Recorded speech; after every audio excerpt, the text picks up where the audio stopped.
আসসালামু আলাইকুম। আমরা আসছি নোয়াখালী সদর হাসপাতাল। এখানের অবস্থাটা দেখেন একবার, কি অবস্থা। এখানে সিট নিতে গেলে 200 টাকা, 300 টাকা, 100 টাকা এরকম লাগে। অক্সিজেন যদি দেয় তাহলে টাকা লাগে 2000, 3000 এরকম করে বেড নেয়। ওনারা সিটের জন্য টাকা দেয় নাই, এই কারণে ওনারা এখানে আসছে। দেখেন এখানে সবাই রাখছে, টাকা দিলে এখানে থাকতো না, বেড দিত। আপনি সিটটা নিতে টাকা দিছিলেন কাউকে? আপনারা দেন নাই? আপনারা দিছিলেন? কত টাকা দিছিলেন?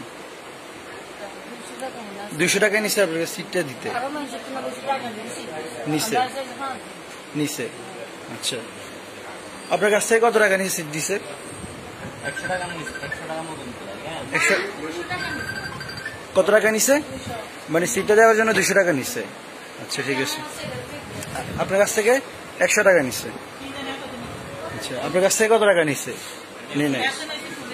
আচ্ছা আচ্ছা, আপনি যে অক্সিজেন দিচ্ছেন এটার জন্য কত টাকা নিছে আপনার কাছ থেকে? 2000 না 2500? বাড়ি থেকে এখান থেকে দেয় নাই?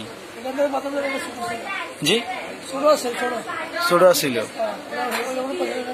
এখন আপনার কাছ থেকে গ্যাস অক্সিজেন নেওয়ার জন্য কত টাকা নিচ্ছে সেটা বলেন।